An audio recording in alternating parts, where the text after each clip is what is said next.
Hello viewers, welcome to Suman TV. నేను జ్యోతి. ఈ రోజు మనతో పాటు ఉన్నారు doctor Vivekananda, senior consultant orthopaedic surgeon.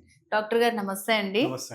So doctor గారు, చాలా మంది ఏంటంటే ఇంట్లో ఉన్నప్పుడు ఏదో మనకి కిచెన్లో కానివ్వండి, సో వాష్రూమ్లో పడిపోయి రకరకాల గాయాలు అనేవి అవుతూ ఉంటాయి. చిన్నపిల్లల నుంచి పెద్దవాళ్ళ వరకు ఏదో ఒకటి తగిలించుకుంటూ ఉంటారు. సో వాటికి ఏం చేస్తుంటారంటే వాళ్ళు సొంత వైద్యం స్టార్ట్ చేస్తుంటారు అనమాట. లైక్ ఏదైనా దెబ్బ తగలగానే ఫస్ట్ పసుపు పెట్టేయడం, లేకపోతే పేస్ట్ పెట్టడం, ఇట్లా రకరకాలు చేస్తూ ఉంటారు. సో ఫస్ట్ ఆఫ్ ఆల్ అసలు ఇంట్లో ఎలాంటి ప్రమాదాలు అయ్యే ఛాన్సెస్ ఉంటాయి? వాటికి ఎట్లాంటి రెమెడీస్ పాటించాలంటారు? సో, సాధారణంగా 2 రకాలండి. చిన్న వయసు వాళ్ళకి అయ్యే గాయాలుంటాయి. పెద్ద వృద్ధులకి అయ్యే గాయాలుంటాయి. సో, చిన్న వయసు అంటే పిల్లల నుంచి ఒక 20, 30 వయసు వాళ్ళకి కొన్ని రకాల గాయాలైతూ ఉంటాయి. సో, మెయిన్‌గా మనకు ఎక్కువగా ఇబ్బంది పడేది పెద్ద వృద్ధులకైన గాయాలతోనే మనం ఎక్కువగా ఇబ్బంది పడుతూ ఉంటాం. సో, మోస్ట్ కామన్ ఫ్రాక్చర్ ఏంటంటే, ఇంజ్యూరీ ఏంటంటే తుంటి మీద పడడం అండి. వృద్ధులు అంటే 50-70 వయసు వాళ్ళు పెద్ద హైట్ నుంచి కాకుండా స్టూల్ మీద నుంచి కింద పడ్డా, బెడ్ మీద నుంచి కింద పడ్డా, సోఫాల నుంచి లేసేటప్పుడు కింద పడ్డా కూడా వాళ్ళకి గాయాలయ్యే అవకాశం ఉంటాయి. సో, గాయం అంటే స్పెసిఫిక్‌గా ఫ్రాక్చర్‌లు అయ్యే అవకాశం ఉంటుంది. సో, తుంటి ఫ్రాక్చర్ కావచ్చు, లేదా తొడ ఎముక ఫ్రాక్చర్‌లు కావచ్చు. సో, పడేటప్పుడు వాళ్ళు చెయ్యి సాయం తీసుకుంటారు. పడేటప్పుడు ఎవరు మొహం మీద కూడా పడరు. సో, పడేటప్పుడు చెయ్యి సాయం తీసుకుంటారు కాబట్టి చేతులకి ఫ్రాక్చర్లు అయ్యే అవకాశం ఉంటాయి. సో, ఈ 2 మోస్ట్ కామన్ ఫ్రాక్చర్స్ అనమాట. అంటే ఇంజురీస్ ఇంట్లో అయ్యేటివి. అది కూడా ఎస్పెషల్లీ వృద్ధులలో 50-70 వయసు వాళ్ళకి, పెద్దవాళ్ళలో ఎక్కువగా సాధారణంగా అయ్యేది ఈ 2 ఫ్రాక్చర్లు మాత్రమే. ఇవి కాకుండా చిన్న వయసు వాళ్ళకేంటంటే అందరూ కూడా ఎక్స్పీరియన్స్ అయ్యి ఉంటారు. ఈ కాలు మడతపడడం, ఇది మెడమ దగ్గర కాలు మడతపడడం ఒకటి, మోకాల మీద కింద పడడం ఒకటి. స్పోర్ట్స్ ఇంజురీస్ యూజువల్గా ఈ ఏదైనా ఇంట్లోనే ఏదో చిన్నగా బ్యాడ్మింటన్ షటిల్ ఏదో బాల్ అటు తన్నుకుంటూ ఇటు అవుతుంటే కాలు జారి మోకాలు ట్విస్ట్ అవ్వడం, ఇవి సాధారణంగా అవుతుంటే చిన్న వయసులో వాళ్ళకి. ఓకే.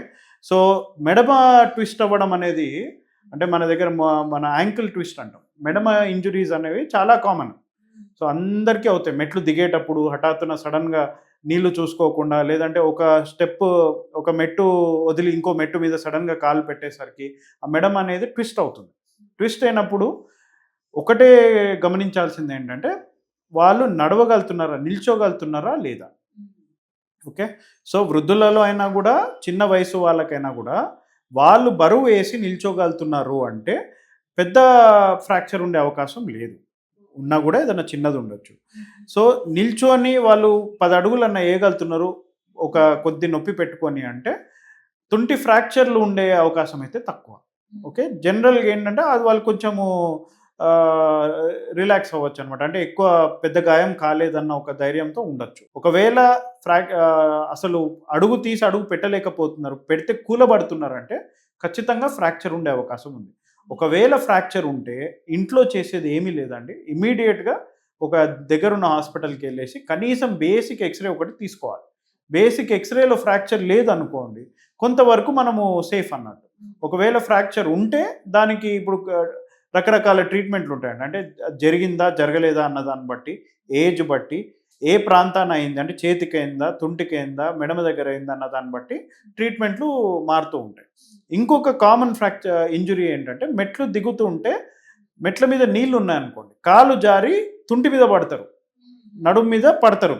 సో, ఆ మెట్టు అంచు అనేది మన తుంటి దగ్గర తగిలి వాళ్ళకి కాకిక్స్ ఫ్రాక్చర్ అంటే టెయిల్ బోన్ ఫ్రాక్చర్లు అయ్యే అవకాశం ఉంటాయి. సో, ఇవన్నీ చాలా చాలా సాధారణ కామన్ ఫ్రాక్చర్స్ అండి, ఇంజురీస్ మన ఇళ్లలో అయ్యేటి.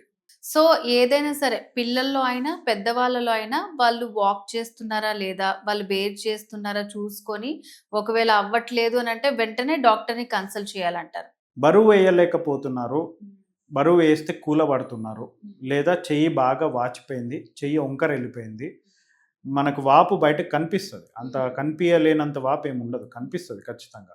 ఒకవేళ అలాంటి పరిస్థితి ఉంటే కనుక ఇంట్లో చేసేది ఏం లేదండి, దగ్గరున్న హాస్పిటల్కి వెళ్ళి అర్జెంటుగా కనీసం బేసిక్ ఎక్స్‌రే అన్న ఒకటి తీపించుకొని ఉందా ఫ్రాక్చర్ లేదా. ఒకవేళ లేదనుకోండి, ట్రీట్మెంట్ ఒకవేళ మారుమూల ప్రాంతాల్లో ఉన్నారనుకోండి, ఎక్కడన్నా అక్కడ పెద్ద వసతులు లేవు అనుకోండి, ఎక్స్‌రే చూస్తే కొంతవరకు ధైర్యం వస్తుంది. ఓకే, బాగానే ఉందంటే కుదిరినప్పుడు వెళ్ళి నియరెస్ట్ అంటే దగ్గరున్న ఆర్థోపెడిక్ డాక్టర్ని కన్సల్ట్ అయితే సరిపోతుంది. ఒకవేళ ఫ్రాక్చర్ ఉందనుకోండి, అప్పటికప్పుడు వెంటనే హాస్పిటల్కి వెళ్తే వాళ్ళకి బెనిఫిట్ అవుతుంది. లేదు అంటే నిర్లక్ష్యం అయిందనుకోండి, అది కాస్త పెద్దగా అయితే ఇప్పుడు చిన్న చిన్న ట్రీట్మెంట్ వాటికి పనికిరావు. ఊర్లలో ఇంకా అంతే. ఏదన్నా బెనికినా, లేకపోతే ఫ్రాక్చర్ అయినా సరే, అవి కట్లు కట్టిస్తూ ఉంటారు. లైక్ అదే పసర మంద, ఏదో పిండి కట్టు ఇట్లాంటివన్నీ చెప్తూ ఉంటారు. సో, వాటి వల్ల నిజంగా యూజ్ ఉంటుందంటారా? అది మంచిదేనా? కాదా? ఫ్రాక్చర్ ఎవ్వరు ఏం చేసినా, చేయకపోయినా అదంతట అది అతుకుతది. హ్మ్. దానికి పెద్ద మందు, మంత్రాలు ఏమి ఉండవండి. ఓకే. ఫ్రాక్చర్ అతకాలంటే దాన్ని పొజిషన్‌లో ఉంచితే చాలు. హ్మ్. అది ఏ విధంగా నువ్వు పొజిషన్‌లో ఉంచుతావు అన్న దాన్ని బట్టి వాళ్ళకి అతుకుతదా, అతకదా అన్నది ఇదవుతదనమాట. సో, ఫ్రాక్చర్ అయినప్పుడు ఎంతసేపు మనం ఆ ఎముక ఇరిగిందా లేదా అని చూస్తారు. హ్మ్. ఇప్పుడు ఎముక చుట్టూ కండ ఉండదా? అవును. కండరాలు డ్యామేజ్ అయ్యి ఉండవా? సో, ఎంతసేపు ఎక్స్‌రే జూసి ఉత్తి ఎముక ఇరిగిందనుకోవడము పొరపాటు. సో, ఎముకనే ఇరిగిందంటే, అంటే ఎముక రాయిలాగా ఉండాల్సిన ఎముక ఇరిగిందంటే, చుట్టుపక్కల ఉన్న కండ గూడా ఖచ్చితంగా గాయము అయ్యి ఉంటది. అంటే కమిలిపోయి ఉంటది. సో, వీళ్ళు అది తెలీక, అంటే ఇప్పటికీ ఊర్లలో నడుస్తుంది మీరన్నట్టు. ఇప్పటికీ ఎళ్లి కట్లు కట్టించుకోవడము, మసాజ్ చేయించుకోవడము, మాలిష్ చేయించుకోవడం చేస్తారు. అంటే ఉన్న ప్రాబ్లమ్ పెరుగుతది అంతే. సో, మాకు సాధారణంగా అందరూ 4, 5 కట్లు కట్టించుకున్నాక వస్తారు. ఇంకా తగ్గట్లేదని. దాని వెనకాల పెద్ద సైన్స్ ఏం లేదండి. పూర్వం ఏంటంటే ఉన్న న్యూస్ పేపరు 2 కట్టలు పెట్టేసి కట్టేసేవాళ్ళు. అంటే ఇప్పుడు దాన్నే ఇప్పుడు సొఫిస్టికేటెడ్‌గా మనము ప్లాస్టర్ ఆఫ్ పారిస్, పీఓపీలు, ఈ పిండి కట్టు ఏస్తాం. పిండి కట్టు ఏదేదో పిండి లోపలికెళ్ళిపోయి నయం చేస్తదని కాదండి. పిండి కదలకుండా అలా పట్టుకొని ఉంటది కాబట్టి వాళ్ళకి నొప్పి తగ్గుతది ఇమ్మీడియేట్‌గా. దాన్నేదో రాసేది, లాగేది, పిసికేది ఏమి ఉండదు.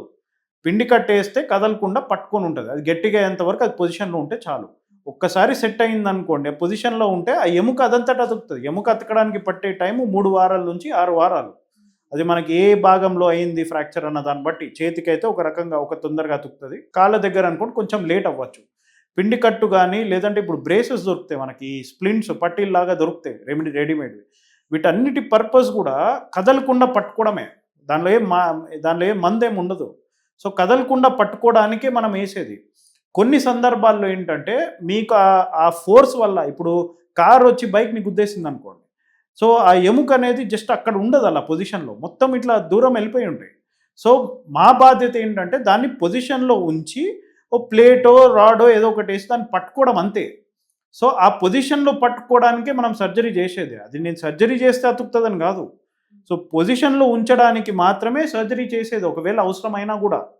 సో, కొన్నిటికి అవసరం ఉంటాయి, కొన్నిటికి అవసరం ఉండదు. ఇప్పటికీ సిమెంట్ పట్టీలు వేస్తారు కొన్నిటికి. ఖచ్చితంగా దాన్ని అది పెద్ద జరగలేదు, పొజిషన్‌లో ఉంది అంటే సిమెంట్ పట్టీతో మేనేజ్ చేస్తాం ఇప్పటికి గూడా. బాగా జరిగే అవకాశం ఉంది, లేదా చిన్న వయసు అనుకోండి, వాళ్ళకి చేస్తే బెనిఫిట్ అనిపిస్తే, మనం చేసే పనేంటంటే లోపల స్క్రూలు వేసేసి, ప్లేట్ పెట్టి, ఆ పొజిషన్‌ని ఆకారం అంటే పోయిన ఆకారాన్ని దానికిస్తే, అది ఆ పొజిషన్‌లో ఉండి 3 వారాల్లో, 4 వారాలు, 6 వారాల్లో అది అతుకుతది. ఒకవేళ అతికిన తర్వాత వాళ్ళకి ప్లేట్ వల్ల ఏమైనా ఇబ్బందొస్తే, లేదా ఇన్ఫెక్షన్ ఏదైనా వచ్చిందనుకోండి, సంవత్సరం తర్వాత, 2 సంవత్సరాల తర్వాత, ఒకవేళ వాళ్ళకి ఇబ్బంది ఉంటేనే అది కూడా ప్లేట్ మళ్ళీ తీసే సందర్భాలుంటాయి. ఒకవేళ ఏ ఇబ్బంది లేదనుకోండి ప్లేట్ వల్ల, జీవితకాలం ఆ ప్లేట్లు పెట్టుకోవచ్చు. అది ఖచ్చితంగా తీయాల్సిన అవసరం అయితే లేదు. యాహ్! ఈ డౌట్ అయితే చాలా మందికుంది. సో, మా ఫ్రెండ్స్‌లో గూడా చెయ్యికి దెబ్బ తగిలిన వాళ్ళు ఏ డాక్టర్ దగ్గరికి వెళ్ళినా అంతే. నా చేతిలో ప్లేట్ ఉంది సార్. నేను చేంజ్ చేసుకోవచ్చా? అది ఇదని వాళ్ళకి చాలా రకరకాల లోపల ఏదో ఉంది అన్న ఒక ఫీలింగ్‌తో ఉంటారు.